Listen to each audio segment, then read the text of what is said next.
세상을 살아가는 모든 사람들은 다 믿음이 있습니다. 믿음의 대상이 다를 뿐이지 모든 사람은 믿음의 존재가 있습니다. 어떤 분들은 돈을, 어떤 분들은 명예를, 어떤 분들은 지식을 믿습니다.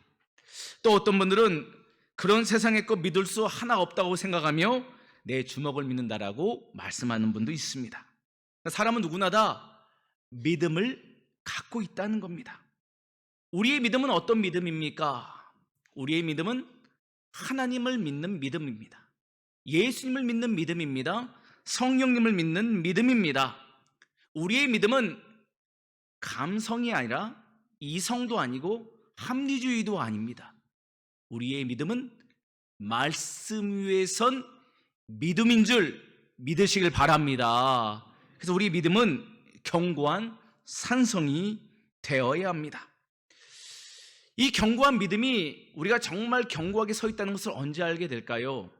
바로 역경과 고난 가운데 그것이 작동되는가 작동되지 않는가를 통해서 우리의 믿음이 알곡인지 아니면 아직도 무르익어 가는지를 알게 된다는 것입니다.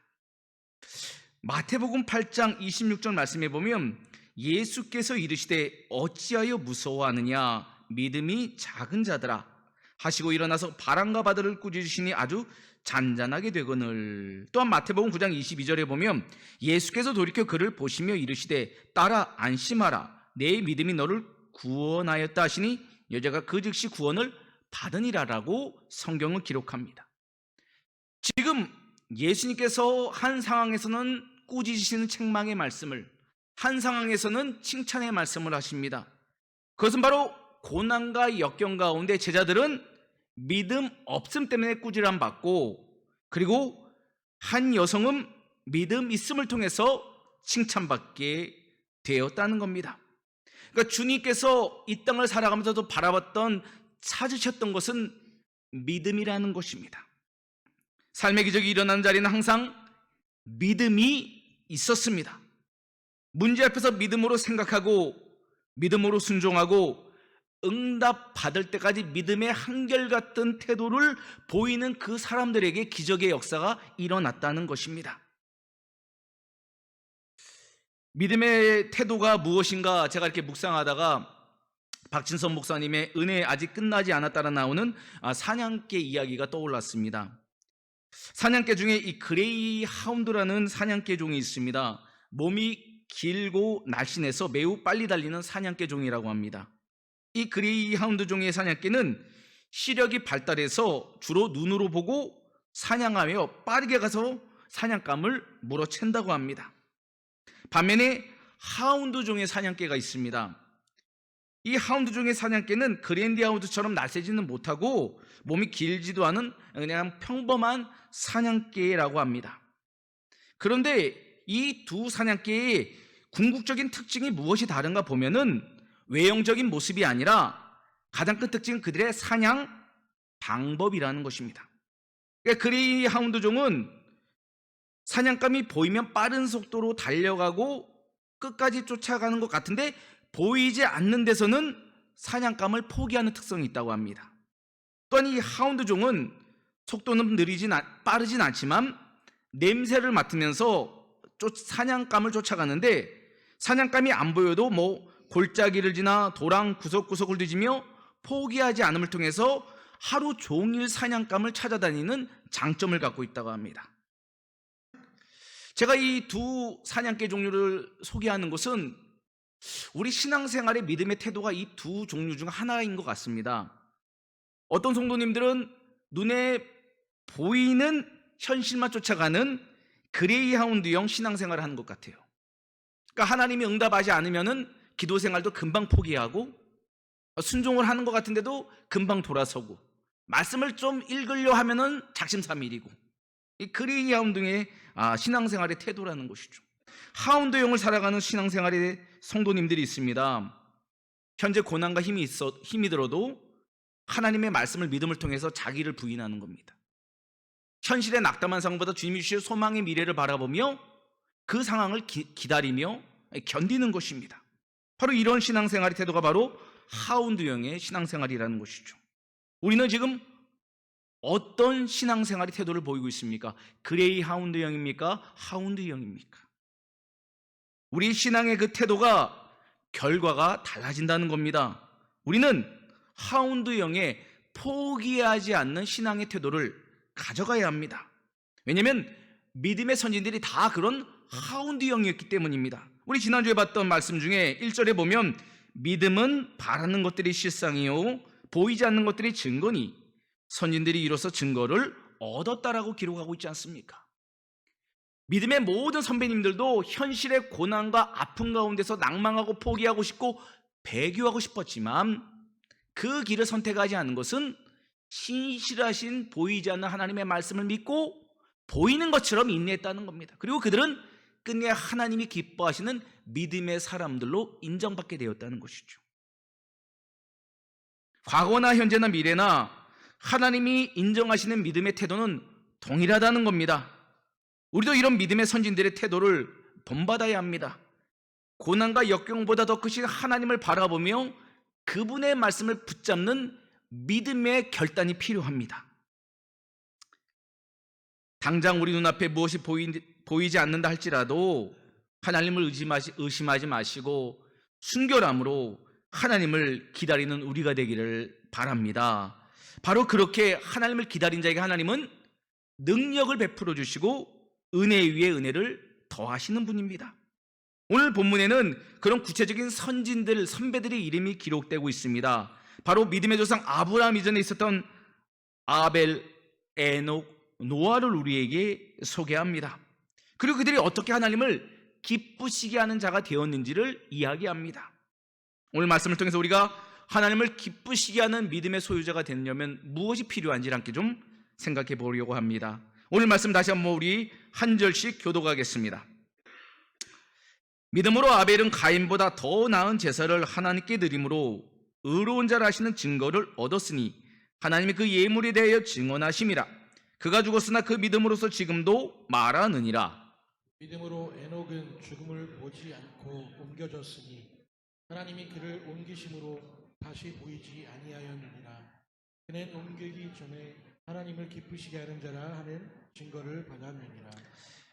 믿음이 없이는 하나님을 기쁘시게 하지 못하나니 하나님께 나아간 자는 반드시 그가 계신 것과 또한 그가 자기를 찾는 자들에게 상 주시니심을 믿어야 할지니라.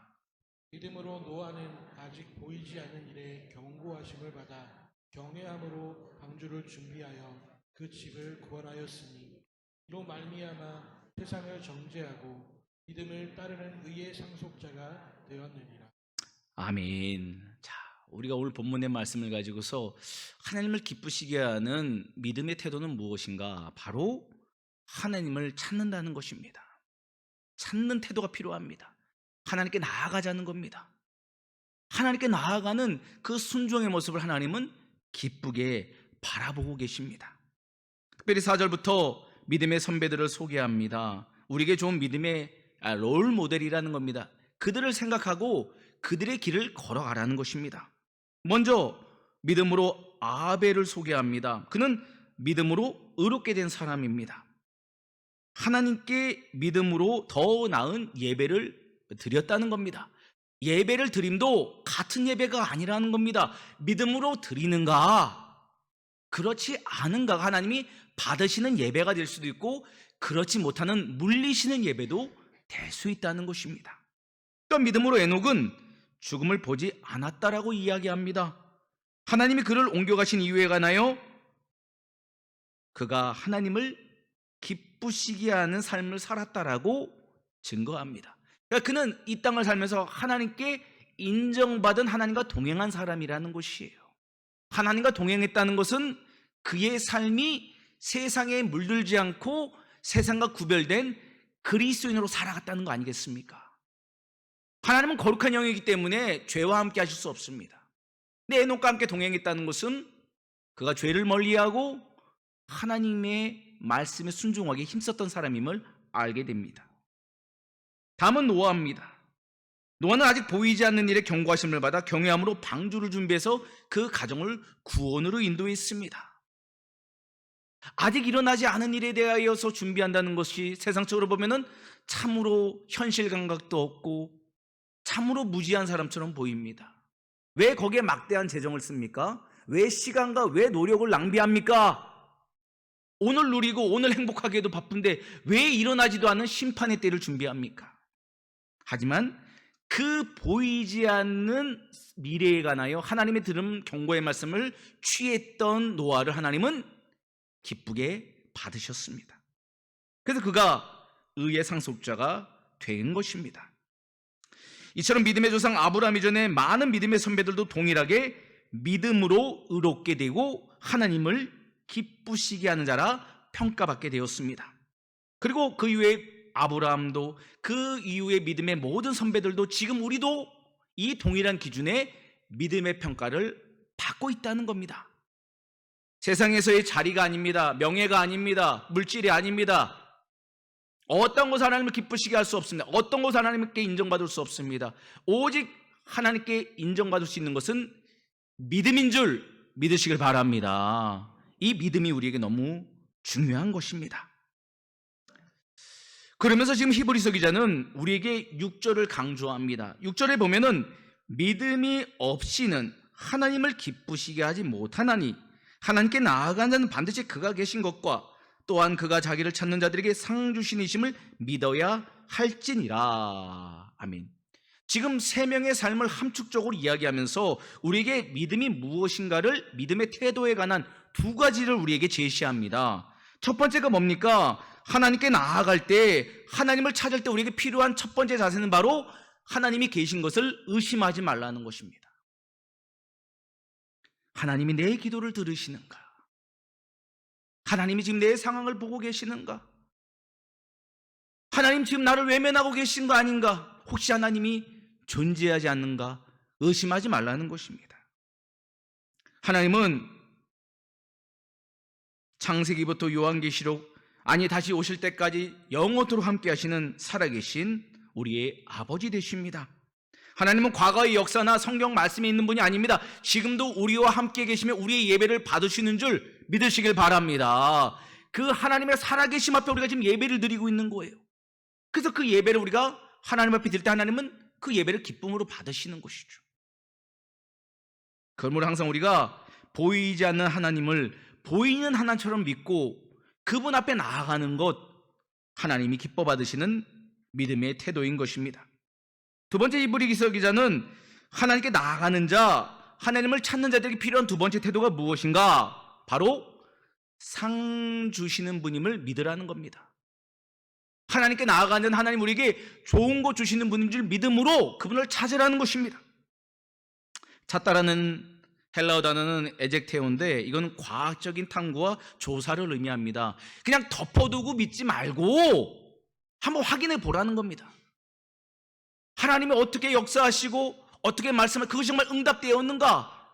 이것이 정말 합리적일 수도 있고 이성적이서 감성적일 수 있는데 그런 걸 한번 찾아보라는 것입니다. 그렇게 되면 어떻게 한다고요? 알게 된다는 겁니다. 아, 하나님 정말 살아계시구나. 근데 하나님을 그렇게 찾고 힘쓰는 백성들에게 하나님은 그냥 무보수가 아니라 갚아주시는데 흔들어 안겨서 우리가 감당할 수 없는 그 은혜로서 채워주신다는 것입니다. 그것이 바로 하나님을 찾는 자에게 주시는 놀라운 은총입니다. 목사님, 말씀은 참 좋은데 그 말씀이 현실에 잘 안 이루어집니다. 그래서 우리가 말씀을 들을 때 이 보이지 않는 응답, 아직 이루어지지 않는 응답 때문에 믿음을 포기하는 것입니다. 하지만 포기해서는 안 된다는 겁니다. 그래서 이 찾다라는 것은 아까 우리가 하운드형처럼 보이지 않지만 끝까지 하나님의 약속의 말씀을 붙잡고 그걸 끝까지 쫓아가는 태도인 거예요. 이게 바로 찾다라는 의미입니다. 포기하지 않는 것이 전제된 것이 바로 이 찾다의 의미입니다. 바로 그들이 하나님의 은혜를 경험하게 된다는 것입니다. 하나님의 은혜를 경험한 분들의 특징을 보십시오. 이분들을 보면은 항상 하나님의 곁에 가까이 있는 것 같아요. 특별히 교회를 가까이 합니다. 뭐 예배 생활, 기도 생활, 봉사 생활 다 가까이 해요. 왜요? 그것이 하나님이 기쁘시게 한 줄 알고 또한 그 가까이함을 통해 하나님이 좋은 거 주시는 걸 경험했기 때문인 거예요. 우리 믿음의 선배님들, 이 자리에 있는 많은 믿음의 증인들도 과거에 그렇게 하나님을 기쁘시게 함을 통해서, 하나님을 찾음을 통해서 많은 응답을 받고 많은 은혜를 누리지 않았습니까? 그래서 자녀들에게 교회 가까이 해야 되고 순종해야 되고 맡김과 충성을 다해야 되고 이런 거를 자녀들에게 교훈하는 이유가 다 어디 있습니까? 배워서도 있지만 그것을 경험했기 때문 아닙니까? 동일한 것입니다. 바로 우리가 지금 응답이 없다 할지라도 포기하지 않고 하나님을 찾게 되면은, 하나님을 만나게 돼 그 만남의 놀라운 선순환은 우리에게 어떤 은혜를 베풀어 주시는가? 예배 생활을 기쁘게 하고 기도 생활의 맛을 알게 합니다. 응답을 경험하게 합니다. 순종이 어렵지가 않고 기쁨이 되는 겁니다. 억지로 하는 게 아닙니다. 감사로 하게 되는 것입니다. 이것이 바로 다 하나님 주시는 은혜라는 것이죠. 바로 하나님을 찾는 자들에게 주신 선물인 것입니다. 어떻게 하나님을 찾아야 됩니까? 구체적으로 시편 42편 1편은 이렇게 말씀합니다. 우리 이 말씀을 함께 봅니다. 시작. 하나님이여, 사슴이 시냇물을 찾기에 갈급한 같이 내 영혼이 주를 찾기에 갈급하니이다. 아멘. 우리가 목이 마릅니다. 목 마른데 어떻게 됩니까? 아유, 여기 물이 있네요. 참 좋습니다. 목이 마를 땐 물을 찾아 마시면 되는 것이 상식 아닙니까? 영혼의 목마를 때는 하나님을 찾는 것이 영적 상식인 것이에요. 하지만 세상의 거짓된 영은 그 목마름을 다른 것으로 자꾸 찾도록 만듭니다. 분주하게 만듭니다. 영적인 게으름을 초래합니다. 하나님을 잊도록, 영혼이 목마르지 않도록 거짓으로 우리를 조장합니다. 하지만 그렇게 해서는 안 된다는 것입니다. 오늘 시편 기자가 이야기한 것처럼 목마른 사슴이 시냇물을 찾기에 갈급함처럼 하나님을 갈망함으로 찾아 나서야 됩니다. 요즘 군대는 18개월이라고 합니다. 금방이죠. 하지만 그 군대에 간 모든 사람들은 제대 날짜를 갈망합니다. 파수꾼은 새벽 오기를 기다립니다. 또한 아기들은 어머니의 젖을 사모합니다. 저희 막내 아들이 한번 울기 시작하면은 걷잡을 수 없습니다. 왜냐하면 배고프기 때문이에요. 지금 이렇게 순한 양처럼 예배드리지만 본색은 또 다른 면이 있습니다. 왜냐하면 갈망이 채워질 때까지는 포기하지 않더라고요. 이런 자세가 우리에게 필요한 거예요. 주님, 저는 목마릅니다. 주님, 저는 배고픕니다. 주님, 저는 너무 괴롭습니다. 이 열등감에서, 이 배고픔에서, 이 병에서, 이 물질에서, 이 가난에서 주님 우리를 도와달라고 하나님을 찾으시기를 바랍니다. 그렇게 하나님을 찾을 때 하나님은 그에게 좋은 것을 베풀어 주십니다. 잠언 8장 17절 말씀 보십시오. 잠언 8장 17절 말씀 함께 봅니다. 시작. 나를 사랑하는 자들이 나의 사랑을 입으며 나를 간절히 찾는 자가 나를 만날 것이니라. 아멘. 예레미야 29장 13절 말씀도 함께 봅니다. 시작. 너희가 온 마음으로 나를 구하며 나를 찾을 것이요 나를 만나리라. 아멘. 여기서 만난다는 건 하나님의 응답을 경험한다는 겁니다. 그 기도의 응답을 경험하고 병의 치유를 경험하고 물질의 형통의 역사를 경험한다는 것입니다. 우리 모든 우방의 가족들이 주님을 찾음을 통해서 하나님을 만나는 은혜의 경험을 하기를 주님의 이름으로 축복합니다. 그렇게 은혜의 경험을 한 성도님의 좀 간증을 소개합니다. 한 성도님에게 5살 된 아들이 하나 있었습니다. 이 아들 한 명을 키웠습니다. 하루는 아들과 함께 집 근처 놀이터를 가게 돼서 그네를 타게 되었는데 갑작스러운 사고가 발생했습니다. 그네를 지탱해 주던 이 지지대가 끊어지면서 쇠고리가 아이의 머리를 때렸고 큰 못이 빠지면서 아이의 눈을 찌르는 엄청난 사고가 발생한 것입니다. 너무나 순식간에 일어난 사고에서 성도님도 어찌할 바를 몰랐습니다. 아이의 눈에서는 피가 철철 흘렀고 성도님은 한 손으로는 아이의 눈에 흐르는 피를 막고 한 손으로는 아이를 안고 응급실로 달려갔습니다.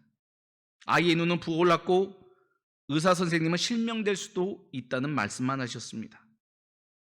선생님은 눈동자 때문에 찢어진 눈을 꿰맬 수 없으니 그냥 아물 때까지 기다려야만 된다라는 처방을 내리셨습니다. 시간이 약이라는 것입니다. 성도님은 너무나 힘이 들었습니다. 그동안 하나님이 필요하지 않은 평탄한 삶을 살았다고 그는 고백합니다. 그저 일주일에 한 번 예배드리고 와도 충분한 삶이었다고 합니다. 행복했다고 합니다. 그런데 아이에게 닥친 갑작스러운 사고 앞에서 성도님은 아무것도 할 수 없는 무기력한 자신을 발견했다고 합니다. 그리고 이때부터 지금을 전폐하고 오직 하나님을 찾기 시작했습니다. 하나님을 간절히 찾고 또 찾고 부르짖고 또 부르짖기 시작했습니다. 그리고 하나님께 이런 약속을 드렸다고 합니다. 하나님 도와주세요. 아이의 눈을 낫게 해주시면 일평생 주님께 순종하면서 살겠습니다 라는 기도를 드렸다고 합니다. 시간이 흘렀습니다. 의사선생님이 신기하게도 그 큰 못이 눈동자와 흰자는 안 거졌다는 말씀을 하시면서 이건 기적입니다 라는 말씀을 하셨다고 합니다. 이건 기적입니다. 그러니까 의학적으로 이걸 설명할 수 없다는 표현입니다. 성도님은 그 의사선생님 말을 믿을 수 없었다고 합니다. 그래서 다른 병을 또 찾아갔다고 합니다. 혹시 후유증 때문에 아이의 눈이 이상이 생길까 걱정했기 때문입니다. 그래서 일주일마다 병원을 계속 옮겨다 했다고 합니다. 근데 그때마다 의사선생님들이 한결같이 다 이런 말을 했다고 합니다. 이건 기적입니다. 한두 번 이런 말을 한 것이 아닙니다. 가는 병원의 선생님마다 이건 기적이라고 성도님에게 이야기해 주셨습니다. 그래서 성도님 너무 신기해서 기적이란 단어를 찾아보았다고 합니다. 상식을 벗어난 기이하고 놀라운 일, 신의 힘으로 이루어지는 불가사의한 일이라는 단어임을 알게 되었다는 겁니다. 그러니까 이 기적의 영역은 하나님만이 할 수 있는 것임을 성도님이 그때 믿게 되었다는 거예요. 아이에게 기적을 베푸신 하나님을 경험한 후 놀랍게 성도님의 신앙은 진보하기 시작했습니다. 또한 그 아이의 낳음을 통해서 예수 믿지 않는 친정 식구들이 다 예수님을 믿게 되었다고 합니다. 그리고 이 기적의 주인공은 이제 장차 시간이 흘러서 좋은 의사 선생님이 되어서 수원의 한 병원에서 병원의 원장님으로 근무한다는 간증의 내용입니다. 하나님은 이처럼 고난과 역경 속에서 걸려 넘어지는 인생으로 우리를 부르신 것이 아니라 고난과 역경의 걸림돌을 뛰어넘을 수 있는 디딤돌의 인생으로 역전시키는 인생으로 우리를 부르셨다는 것입니다. 사랑하는 성도 여러분, 우리의 인생이 참으로 힘듭니다. 어렵습니다. 하루하루가 전쟁입니다. 먹고 사는 문제 때문에, 자녀 양육의 문제 때문에, 건강 노후의 문제 때문에 어려운 것 왜 없겠습니까? 하지만 그거보다 크신, 그 문제보다 크신 우리의 하나님은 살아계십니다. 하나님 우리의 아버지 되십니다. 아버지는 자녀에게 좋은 거 싶어 하는 것이 마땅한 거 아닙니까? 그래서 하나님은 우리에게 믿음을 주시고 자신을 찾도록 우리를 부르셨습니다. 그리고 우리에게 포기하지 말라고 다시 한번 이 주일에 우리를 응원하고 계십니다. 사랑하는 성도들, 삶을 포기하지 마십시오. 하나님을 찾으십시오. 두드리십시오. 구하십시오. 응답 받을 때까지 하나님의 은혜를 갈망하시기를 바랍니다. 사랑하는 성도 여러분의 그 하나님을 찾은 가운데 성도 여러분의 문제가 해결되기를 바랍니다. 가정의 문제가 해결되고, 자녀의 문제가 해결되고, 직장의 문제가 해결되고, 결혼의 문제가 해결되고, 질병의 문제가 나사렛 예수의 해결되길 주님의 이름으로 축복합니다. 말씀을 맺도록 하겠습니다. 하나님 우리에게 오직 한 가지 찾으시는 것, 믿음입니다. 근감으로 하나님을 기쁘시게 할 수 없습니다. 하지만 하나님을 찾는 믿음은 하나님을 기쁘시게 할 수 있습니다. 하나님을 찾는 그 믿음이 있으면 하나님은 좋은 것을 베풀어 주십니다. 우리 모두가 다 하나님을 기쁘시게 하는 믿음의 소유자 다 되어 좋은 것 주시는 하나님을 경험하기를 주님의 이름으로 축원합니다.